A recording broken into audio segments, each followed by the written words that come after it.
Tony, it's great talking to you again. Thank you for your time today. Just for the audience's purpose, could you please provide a quick introduction on your role and current projects that you're working on? Yeah, hi.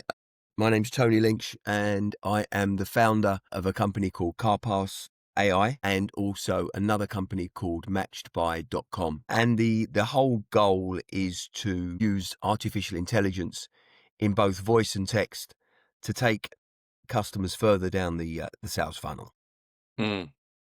Yeah. And as I done some research on you, it's not your first rodeo, and No, you've built no, there's businesses. been a few rodeos. There's been lots of rodeos and lots of falling off. So yeah. So I've had 3 exits over the last 20, 30 years. One to Xerox, one to Tesco's, and one to Toyota Finance and Toyota Insurance Management. Yeah. And with Mobcast, that was a e-commerce platform. What gave you the idea to launch a brand when there was the financial crisis in 2008? Yeah, that's interesting. I had a digital printing services business for 13 years before that. And I could see that with the advent of the mobile phone and the internet that printing was going to die, or certainly be much reduced. As we were at the time printing millions of pages every month, and it occurred to me that isn't going to go forward. And I could see that the mobile phone was going to proliferate, and it was going to be everywhere, and it was going to be everything to everyone. And one of the things that hadn't really taken off yet was digital books and audio books. To be honest with you, the only kind of market maker was Amazon, and so we saw an opportunity. We believed that everyone who was involved in mobile phones and digital devices would eventually want to sell books on devices, Yeah. which they did, of course. Yeah. Apple did, and Apple does, and Amazon do. And what I didn't realize at the time is that for Amazon, books were just an entrance into a much bigger market, and they were only using books just to prove their ability to sell online and deliver quickly. So, well done them. When we started this, Amazon was a book company, and now there's something totally different. Yeah. Yeah. And I guess because I've done like research and listened to entrepreneurs about, especially in the tech world, it's kind of like a dog eat dog world where, if you're in competition with like say 10, 15 companies, it's more or less like a sprint to who can get the market share in like the fastest time. Did it feel like a sprint when you was building the business, or did you feel like a sort of, paranoia over who's going to get there first and how can we acquire these customers and retain them? Yeah, look, I don't think with my companies, I don't necessarily think it's bit it was never really market share, because Amazon was always the dominant player and was always going to be the dominant player. What my focus is that I believed other companies would want to partake in that market. So even though Amazon was the dominant player, Amazon was using books to open up e-commerce. And I believed everyone would want to do the same. And so our goal wasn't necessarily to be the market leader or to win a large section of the market, but was to develop a technology platform that other global brands could use to sell books. And even then, it wasn't the amount of customers you had that was important. It was the vision you had going forward that the larger companies were interested in, particularly for Mobcast. Right at the end there, when we were purchased by Tesco for their e-commerce expansion, at the last minute, another digital book company, which had been funded by HarperCollins, offered them their whole platform for nothing, for free, just to take it forward. And the reason that Tesco's carried on with our acquisition, and this was last minute, and this is one of those things that can be really disheartening for founders, after 4 years of hard graft, and you get to the exit point, and then all of a sudden the rug's pulled from beneath you. And that happens all the time. But the only reason that Tesco's went through with our purchase is because we had a long-term vision, and we had patented technology that we were developing about how people would choose their next book. So it wasn't just about grabbing market share, but it was also these big companies are not buying you for your current size. They're buying you for your ability to be able to allow them to expand massively to achieve their own vision. And that's an interesting story. I mean, that's probably, the reason that Tesco's went through with that acquisition is because one of our engineers during the day while he was working was developing a new search algorithm because he couldn't find his next book he wanted to read. And so while I was paying him a huge amount, I don't know what it was then, eight or £900 a day to do software development for us, I noticed he wasn't doing that and he was building something else. I asked him, "What are you doing? Why are you, what are you, that's not part of our sprint." And he said, No, no. I just need something so I can choose my next book. And I was quite angry about that, really, because of the money that we're spending, and it was way off what we were actually developing at the time. And he said, No, no, no. Look, there's no way of finding my next book. I've come up with this new idea where you can find similar books to books you've just read. I was furious at the time, and I just kind of didn't say anything, and I went home fuming. And then as I thought about it, as I was cycling into work the next day, thinking about, that's a real customer requirement. I wonder what he did. And when I got back in the office, I said to him, "Show me what you've built then. Show me how you're going to use technology to choose your next book." And he came up with an algorithm of measuring words. I won't go into it now, but I can tell you another day. And he came up with a hardcore piece of technology that by counting similar words, it could accurately find books that were a similar nature to what you've just read. And it was genius. And we patented it. And it was that one angry conversation on a Tuesday morning with an errant developer who was going in his own direction to satisfy his own needs that was the difference between selling a company or not selling a company. So Wow. the lesson there for me is always listen to what Listen. people are saying, and sometimes when you're in a hurry and you're frustrated and you're trying to get things done, you sometimes don't listen to other ideas. And on that one occasion, we did listen, and that was the difference between Mm. being bought and not being bought. Yeah. And has that affected the way that you hire people now? Like, you don't really necessarily want somebody who'll just absolutely follow everything that you do and they don't provide their own original ideas. Yeah, Or look, I mean, there's a fantastic book that I read 20 years ago, and it's about employing developers, and it's called Smart and Gets Things Done.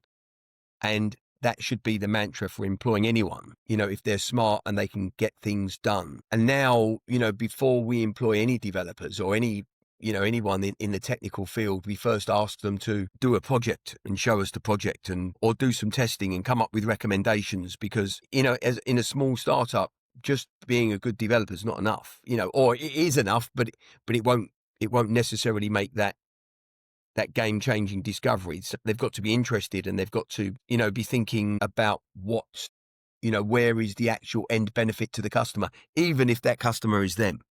yeah. So, I think the lesson there, ruthless lesson there, was to learn. And it's a mistake I've made lots of times in my life where through my own frustration, I haven't listened. At that one time I did, and it was incredibly valuable. So now I do try and say to people, okay, do it your way. Let's see how Yeah. it goes. Yeah. Yeah. That's incredible. So when you got acquired, how many people were in the team? For Mobcast, I think there were about 18, I think. And then that 18 or 20, and I think that rose to about 75 Wow. as Tesco's developed it. Yeah. And how do you actually like manage that many people? Do you just like delegate? Do you have so many people direct report to you, or is it just about having trust in each department? No, I mean, I think that I think there's a very clear military acronym, where anyone can only manage a certain amount of people. So, no matter how good you are, you've got to break management down into teams, and everyone's got to have their own roles and responsibilities and their own clear goals based upon Yeah. numbers. If you're not developing against a goal, and if that goal isn't clearly measurable, life gets very hard very quickly. Yeah. definitely. Because I've seen that obviously you've built a couple of brands and businesses. When you're like thinking about the next thing, is there like a particular process that you use for brainstorming or, Yeah, the I think I always when you're thinking about a new technology, my first priority is who would buy it. You know, okay. if this does work as a business, who will you exit? I mean, I learned a long time ago that whenever you're building a business, you've got to make sure that you're building it in a way that it's saleable, even if you don't want to sell it, because there's so many mistakes you can make along the path that makes it not saleable. Mm. And that in the last minute, the deal can be unwoven because of a toxic shareholder or because of an IP issue, or so you've always got to have in your mind at some point, I need to be able to sell this business, and who am I selling it to? And it has to be saleable. So, I always try and keep that in my mind, and even have a target buyer. Yeah. Even if this doesn't work, who could buy it? Yeah. That's interesting. Yeah. I actually I think it was on Instagram. It was these two brothers, and I'll have to find the name. They were basically their whole business model as like a management group, a wealth management group, was that they would put money into a copycat business of something that's scaling in like Germany, for example, and then they would just make a replica of that and then Yeah, launch it in America and just yeah, yeah, yeah. and German it's brothers. Yeah, yeah, yeah, yeah. yeah. Yeah, Yeah, they did very well for a long time, and then they I can't remember that. Yeah, but it's a famous story. Look, yeah, I say to everyone, don't build something if somebody else is already doing it. mm, You've got to copy it. I mean, even Apple borrowed the whole icon of Windows, of the kind of the Apple platform from a product that was built by Xerox, from yeah, Palo Alto back in the day. So it's very. You've got to be very, very good to be a complete original thinker, where yeah, everything is your idea. I'm not that clever. I would much rather build on top of greatness. To yeah, see what's working, and then what's the best in market, and then build on top of that would be. yeah, yeah, Lots of people like to have their own ideas, and oh, it's my idea. Once I haven't found that works. It's better to try and constantly copy and yeah, build on top of what other people are doing. I mean, and yeah, lots of people. I mean, look at BlackBerry. When the iPhone came out, they refused to move to a touchscreen mm, device until it was too late. yeah, And that was, and everybody watched that happen, including BlackBerry themselves. When they were such a dominant provider with such an enormous paying customer base, they just could not see that. They just wouldn't accept that was, the customers were voting with their feet. yeah, yeah. No, it's interesting, isn't it? And it's like that also begs the question about like obviously smartphones and like all that technology that we have now. That is the dominant consumer tech. However, with like Meta and like the new glasses, there's like a big bet right now whether that will be the replacement that will get that goods that you won't actually need a phone, and you can just do it all through like a Meta Ray Bans, and that will be the new phone for people. And I wonder if that could potentially be the next thing. And then if it was, then that could be a BlackBerry situation again for Apple if they Yeah, don't have. I think that look. I don't know. I mean, I don't necessarily see that as being. A lot of people won't wear glasses, so people who don't wear glasses, I'm not sure they're going to wear them just because that's where the user interface is. But look, maybe I don't think that. I mean, I think the watch is already, that the Apple Watch is already. You see lots of people using that. Lots of people using it for payments and for checking WhatsApp. So Yeah.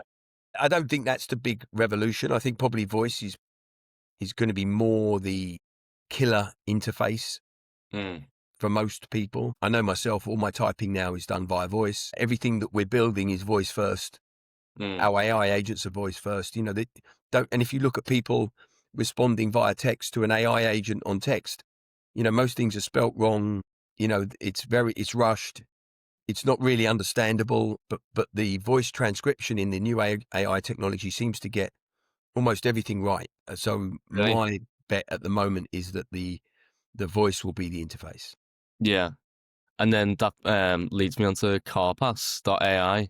So with the company right now, what was like the first like feature that you started with, and then how are you like sort of like building like your moat of technology? Carpass started as this was originally started as a vehicle to innovate on behalf of Toyota Finance, Mm, where we wanted to build a finance first concept so that we wanted car buyers, instead of having to choose a car first, we would get them approved for finance so they had their own spendable digital wallet, and then we would help them buy a car. okay. And my belief is still that for a lot of people, creating that kind of empowering customers with an availability of money to be able to buy a car is still, for a lot of people, the right way to go. It was only that we realised that the bigger companies just didn't have the salespeople or the interesting direct to consumer that would allow them to engage with the customer and sell finance direct. That we realised that that probably wasn't going to fly for companies like Toyota. But then with the new AI technology, we realized that a lot of the basic sales would be done by AI. So the initial part of the sales funnel could be completed by the AI, and then that changes the whole concept of the product and the profitability and the business model. So it started as a process to get people financed and financially enabled to buy a car, but then we realized the building blocks we needed to make that happen was an artificial intelligence salesperson. And Mm, that's where, after a couple of years, we pivoted, and now we're focused on making sure the customer can engage with a digital agent. The agent can ask the necessary questions to take the customer down the sales funnel. And so that's what CarPass is about now: is how far can an AI agent take the customer down the sales funnel. And we yeah. believe eventually it will be able to do almost everything. I mean, already now we can engage with stock feeds. You can choose from, hundreds of thousands of cars just by your voice, with an AI agent, and it will find you the best car, the bluest car, the one with heated seats. You don't have to search for a conventional. This is where my thing is about the interface going forward is going to be voice. Mm, There's always going to be a need for people to, in certain environments, to be able to text. But if yeah. you're at home and you're searching for a car, do you want to be typing, or do you want to be talking to get to the point where, even bother? So, lots of people now, including myself, are using voice more than anything. And the AI agent is brilliant at taking that voice and transcribing that into an action. So if you think about a finance application form, or searching for a car, or for applying for insurance, at the moment, you either have to type it in or you have to voice it to a salesperson. We Mm, expect that will all be done via the AI agent, and so that the customer is pre-financed before they come into the dealer showroom. And that's the vision. yeah. That gives them like peace of mind as well before they actually step into the showroom as well, to know that it's like, they've already got that hurdle over with and they're ready to just, go forward. Yeah, absolutely. I mean, there's many reasons why the AI experience, especially for finance, is better done with AI. Just for embarrassment reasons and people talking about their finances. I'm sure over time people would much rather speak to an AI than they would Yeah. than a human who's judging them on how much they earn or how much they don't earn or what CCJs they have. I think that's an enormous. But I think the bigger thing that everyone's missing is that currently, if you go to buy a car, you have to look on a website, you have to filter, then you have to find the finance, then you have to find the insurance, then you have to find the extended warranty, where all of that is navigatable in one conversation. Okay, this is the car. Is that the car you like? Yes, that's the car. Okay, what finance would you like? What finance do you need? Have you got insurance? It's all going to happen in one conversation. Yeah. And you can see that from the products we already have, that's possible, and that's what you've got to deliver. Yeah. Yeah.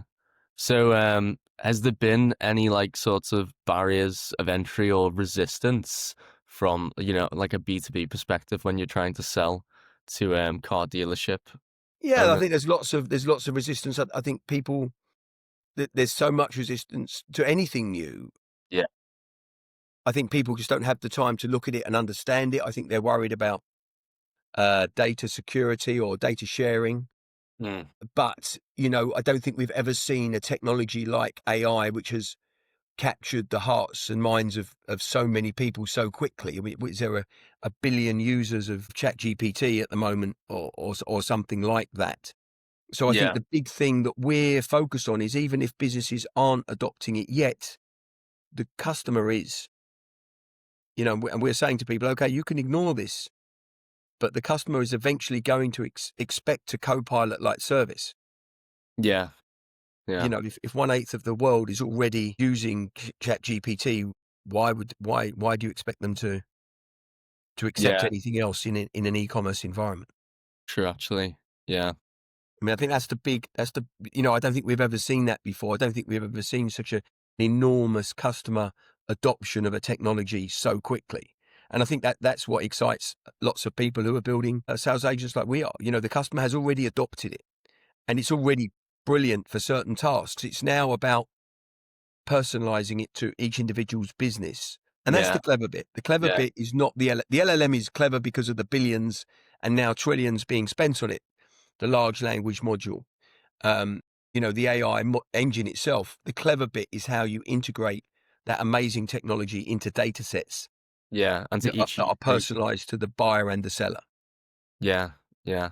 That is interesting. I was actually speaking to this guy called Bob Harper the other day, and he runs a company called the Genderly. And what that does is like it's business advisory. So it allows an accountant, it's like this meeting management software that allows an accountant to focus on like the highest value task.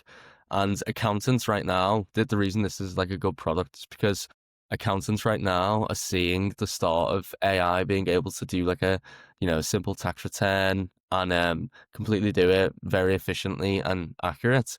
And it begs the question to the accountants, like with their current business model, if this task is able to be completed by an AI agent, what other tasks can they do for their clients that is, going to increase their income and make them not replaceable by an AI agent? Yeah, look, I don't think that's, artificial and general intelligence. I mean, the large language module is a predictive Mm. engine that makes it sound brilliant and clever, and maybe a lot of humans sound brilliant and clever because they're only predicting what they think you want to hear.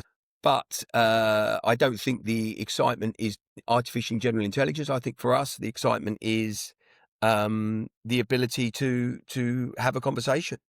And that is going to yeah, absolutely. If you think about the largest retail market in Europe is used cars, and 60 to 70% of that is finance. And most of the finance journey is still sitting with a salesperson and filling in an 18-point finance application. That's got to be bananas. That's got to go. I mean, that's going to go. And we're going to make it go. And then once the original vision we had 2 years ago that we pitched to the Toyota board is still relevant. You should be engaging directly with the consumer to financially empower them so they have the confidence to go and buy whatever they want. Once you own the customer and you've financially empowered them, then you can sell them.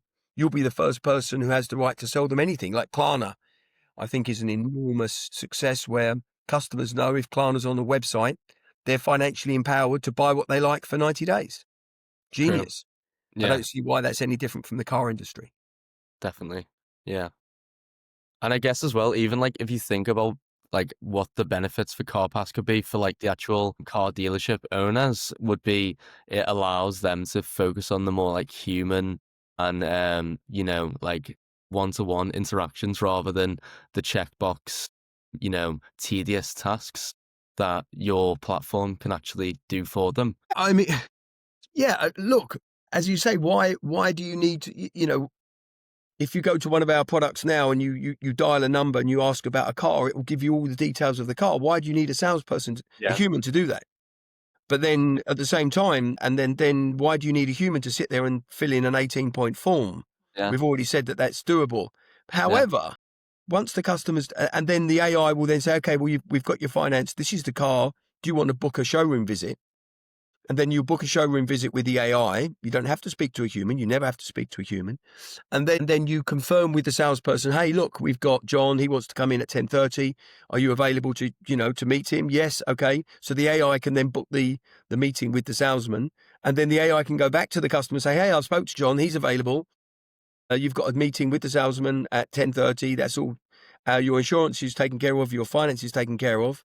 And then you go and meet John at the car dealership, and he tells you, he plays rugby or he plays football or he sports the same team, and you have that trust, and then you conclude a deal because you like the guy or you like the person, and they share similar values, and then I'm not saying the human's out of the loop, but for most people they want to speak to somebody and talk about the football or the rugby or the Yeah, no, 100%. Yeah. yes, and the AI may do that, but you may not care what. I mean, I'm sure maybe we should actually say that maybe we should get the AI to say you support Spurs, or maybe not Spurs, but you should support your Man City or something, and then or Arsenal but whether you care as a human if the AI supports anybody, I don't know.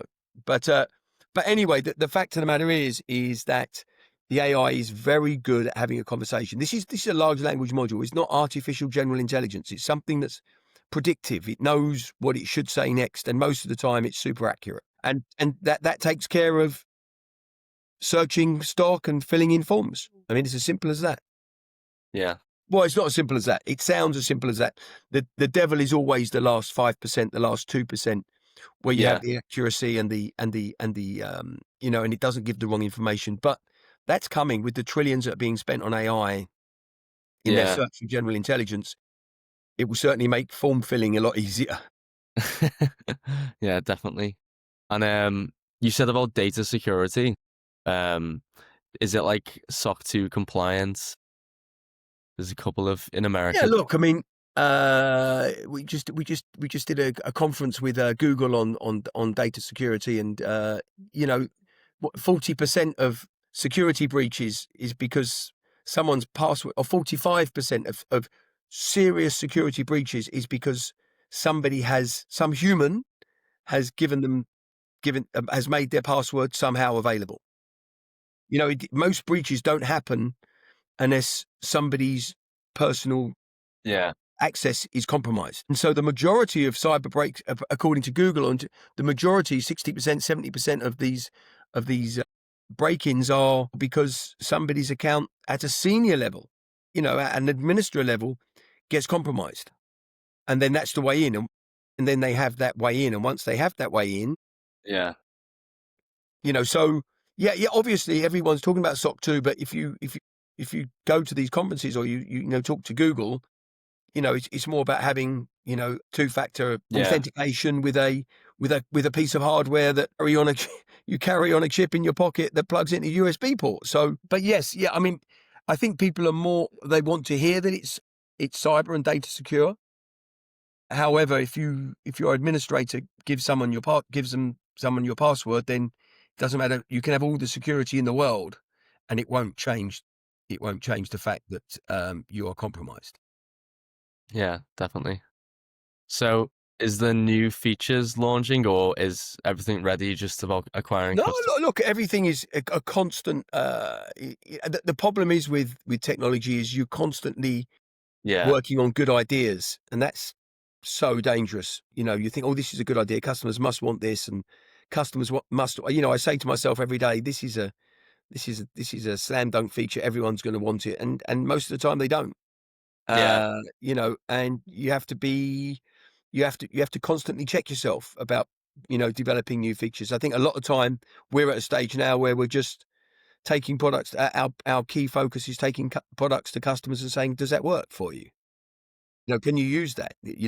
What have we got wrong? Where is it not right? Why can't you use it? Why have you not adopted this? So at the moment we're not really focused on the technology is so mind-blowingly good. It's not about the technology. It's about the usage and the adoption.